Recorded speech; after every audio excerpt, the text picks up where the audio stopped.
स्वागत है आपका हमारे यूट्यूब चैनल में। दोस्तों, आज आपको इस वीडियो में बताएंगे कि 18 अगस्त 2022 को सेकेंड शिफ्ट में जो रेलवे ग्रुप डी का एग्जाम हुआ था उसका सारा इंपॉर्टेंट क्वेश्चन जो आपको आने वाले रेलवे ग्रुप डी में बहुत सहायता कर सकता है। तो वीडियो के अंत तक देखिएगा। अगर आप रेलवे ग्रुप डी की तैयारी करते हैं तो ये वीडियो आपके लिए हेल्पफुल साबित हो सकता है। तो आइए शुरू करते हैं। आखिर रेलवे ग्रुप डी में किस तरह का क्वेश्चन पूछा जाता है।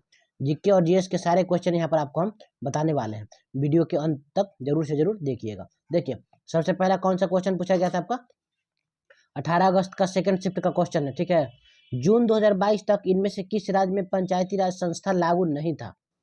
पंचायती राज संस्थान था जो मौजूद नहीं था, उसको बताना है। तो आपका सही आंसर नागालैंड हो जाएगा। नागालैंड में 2022 तक आपका यहाँ पर पंचायती राज जो संस्थान था वो लागू नहीं हुआ था। समझ गया। अगला प्रश्न देखिएगा कि भारतीय राजभाषा अधिनियम इनमें से किस वर्ष पारित किया गया था। भारतीय राजभाषा अधिनियम इनमें से किस वर्ष पारित किया गया था, ये आपको बताना है। इसके सही आंसर आपका हो जाएगा कि 1963 में जो भारतीय राजभाषा अधिनियम था उसको पारित कर दिया गया था।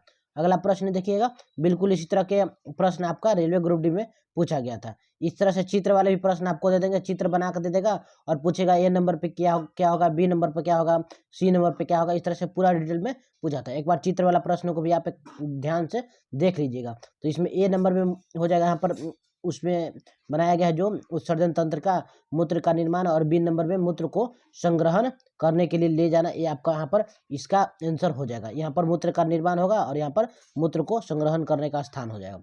ये आपका सही आंसर हो गया। अगला देखिएगा, निम्न में से कौन सा सर्वाधिक विद्युत धनात्मक तत्व है, ये आपको बताना है कि सबसे ज्यादा विद्युत धनात्मक तत्व कौन सा हो जाएगा। तो सही आंसर आपका सीजीएम, सी एस यानी कि सीजीएम आपका सबसे ज्यादा विद्युत धनात्मक तत्व होने वाला है। अगला देखते हैं कौन सा प्रश्न यहाँ पर आपका पूछा गया था कि 15 जून 2022 तक लेखा नियंत्रक सीजीए कौन था। ये बताया था ना कि आपको अगर जिस साल एग्जाम होता है उस साल का करंट अफेयर पूछता है और एक साल पहले का करंट अफेयर पूछा था। 2022 का एग्जाम हुआ था तो 2022 में ही आपका 2022 का करंट अफेयर यहाँ पर पूछ दिया गया था। उस समय जो सीजीए थे कौन थे, सोनाली सिंह थे। कौन, सोनाली सिंह उस समय के सीजीए थे 2022 में, उसी को पूछा गया था। अगला देखिए, नेक्स्ट प्रश्न की ओर चलते हैं। एशियाई शेरों की आबादी बड़े पैमाने पर खाली स्थान के संरक्षित उद्यान क्षेत्र में निवास करती है। कहाँ निवास करती है, जो सबसे ज्यादा एशियाई क्षेत्र है ना, गिर जो राष्ट्रीय उद्यान है ना, गुजरात में पड़ता है। कहाँ पड़ता है, गुजरात में आपका गिर राष्ट्रीय उद्यान है। यहाँ पर आपको सबसे ज्यादा एशियाई शेर की आबादी यहाँ पर है। याद रखिएगा, इसका सही आंसर हो जाएगा गिर राष्ट्रीय उद्यान। अगला देखते हैं, कई प्रतिरोधों को समांतर क्रम में संयोजित करने को इनमें से किस समतुल्य माना जाएगा।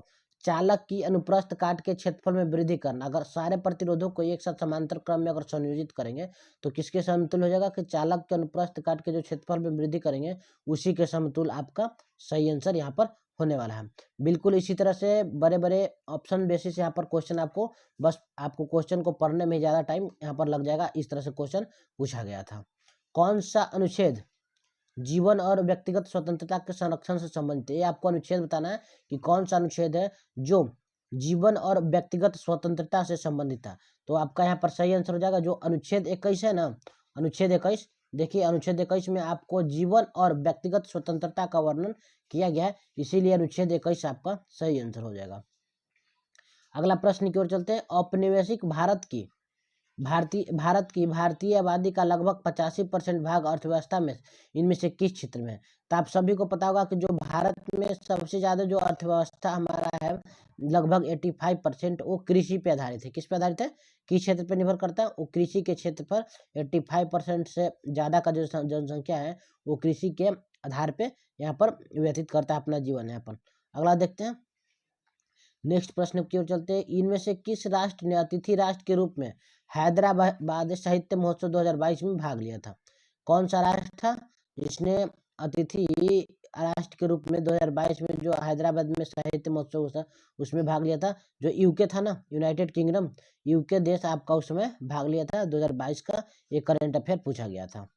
अगला देखते हैं, नेक्स्ट प्रश्न कैसा आपका कि बर्मिंघम में all India England badminton championship 2022 में किस भारतीय बैडमिंटन खिलाड़ी ने रजत पदक जीता। लक्ष्य सेन कौन था उस समय, 2022 में रजत पदक जीतने वाले थे लक्ष्य सेन, इंग्लैंड बैडमिंटन जो चैंपियनशिप था उसमें। बहुत सारे 2022 के करंट अफेयर वहाँ पर पूछ लिया गया था।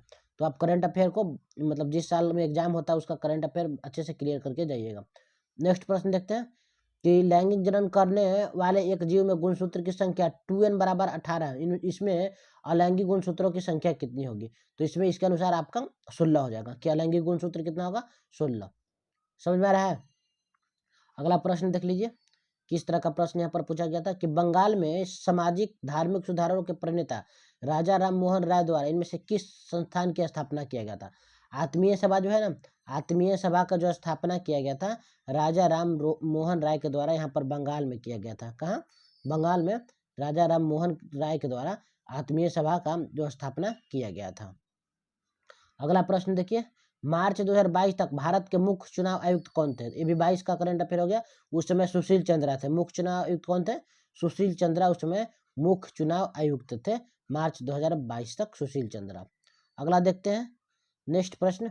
ये हो गया आपका ऑप्शन बेसिस है कि निम्नलिखित अजैव निम्नकरणीय प्लास्टिकों से संबंधित निम्नलिखित में से 3 कथन जंतु पादप और वातावरण में उनके प्रभाव को दर्शाते हैं। असंगत कथन को चयन करना है। तो इसमें असंगत 3 कथन है जो मेल करता है। ये प्लास्टिक के थैले टिकाऊ होते, ये बेमेल है। ठीक है, ये आपका सही आंसर नहीं होगा। बाकी तीनों को आप एक बार देख लीजिएगा बढ़िया से, तभी आपको यहाँ पर समझ में आएगा। अगला प्रश्न देखिएगा क्या पूछा गया कि कुसुम, शीशम और खैर, अर्जुन और सहतूत किस प्रकार की वनस्पति है? जो कुसुम का पेड़ हो गया, शीशम का पेड़ हो गया, खैर हो गया, अर्जुन हो गया और सहतूत हो गया, किस तरह का पेड़ है आपका? तो ये उष्ण कटिबंधीय जो पर्णपाती वन होता है वहां पर ये पाया जाता है। जो ये सब पेड़ बताया ना अभी ना, ये सारे पेड़ कहाँ पाए जाते हैं? उष्ण कटिबंधीय पर्णपाती वन में पाए जाने वाले सभी ये पेड़ है। अगला प्रश्न देखिएगा कौन सा पूछा गया था।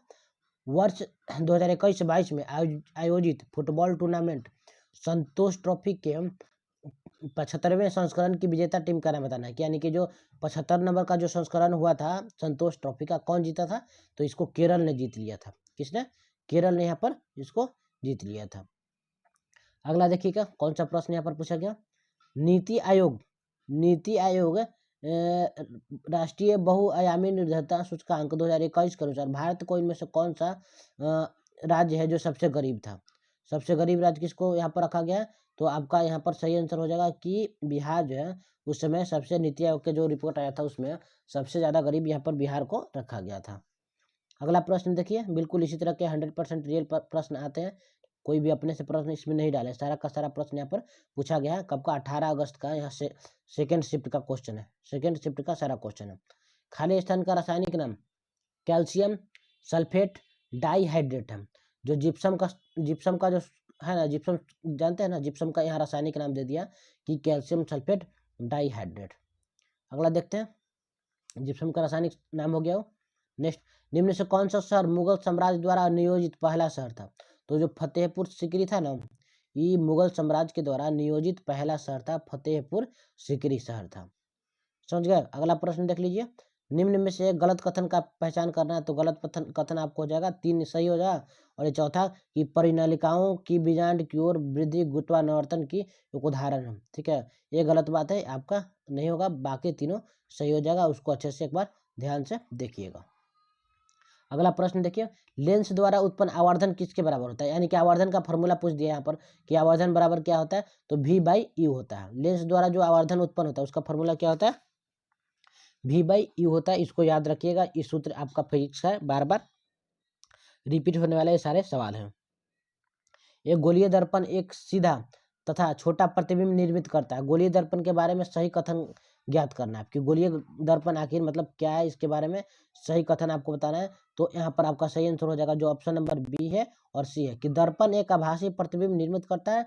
दर्पण की फोकस दूरी धनात्मक होती है। गोलीय दर्पण में आपको बताया गया कि दर्पण एक आभासी प्रतिबिंब निर्मित करता है और दर्पण की फोकस दूरी हमेशा धनात्मक होती है। समझ में आया? अगला देखते हैं।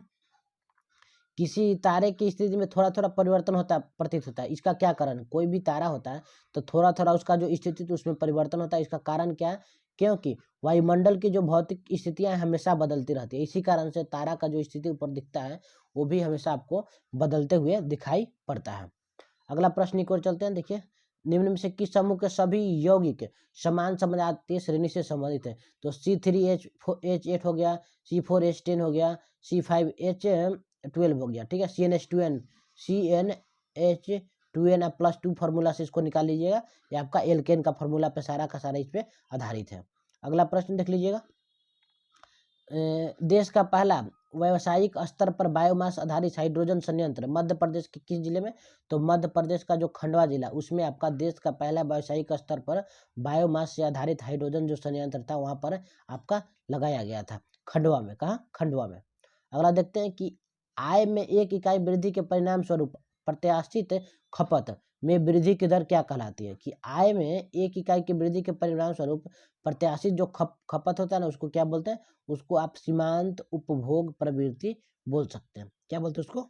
सीमांत उपभोग प्रवृत्ति यहाँ पर बोला जा सकता है। अगला देखते हैं, नेक्स्ट प्रश्न की ओर चलते हैं कि मेंडलीव के आवर्त नियम के अनुसार इनमें से कौन सा कथन सत्य है? तो मेंडलीव के नियम में यह हुआ था कि तत्वों के गुणधर्म उनके परमाणु द्रव्यमान के आवर्ती फलन होता है। यह मेंडलीव उस समय जो दिया था अपना पीरियोडिक टेबल, उसमें बताया गया था। लेकिन आधुनिक वाला आपका परमाणु संख्या के आवर्त फलन होता है, ऐसा बढ़ते हुए परमाणु संख्या पर, ठीक है। पहले वाला था परमाणु द्रव्यमान पर था। अगला, जनवरी 2022 तक प्राप्त जानकारी के अनुसार निम्न से कौन सा देश दुनिया में खीरे का शीर्ष निर्यातक देश है? यानी कि सबसे ज़्यादा खीरा का उत्पादन या निर्यात करता कौन सा देश? तो भारत यहाँ पर खीरा के निर्यात में सबसे अग्रणी देश है। अगला चलते हैं, देखते हैं कौन सा प्रश्न यहाँ पर पूछा गया था। निम्न में से कौन सा औषधीय पौधा रक्तचाप के उपचार के लिए सबसे अच्छा माना जाता है? जो सर्पगंधा आता है ना, सर्पगंधा पौधा आपका ब्लड प्रेशर के उपचार के लिए सबसे अच्छा पौधा यहाँ पर माना जाता है। ऑप्शन के अनुसार आपका सर्पगंधा हो जाएगा।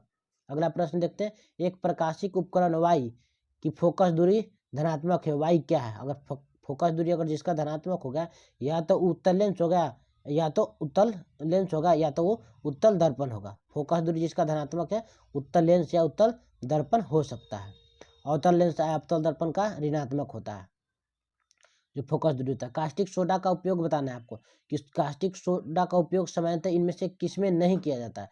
तो कपड़ा उद्योग में किया जाता है, डिटर्जेंट में किया जाता है, कागज एवं लुगदी के बनाने में भी किया जाता है। लेकिन आपका अमोनिया के निर्माण में कास्टिक सोडा का उपयोग नहीं किया जाता, इसीलिए अमोनिया आपका सही आंसर हो जाएगा। अगला प्रश्न देखिए, जब किसी चुंबक को किसी कुंडली के पास ले जाया जाता है तो यह कुंडली में एक प्रेरित धारा उत्पन्न करता है।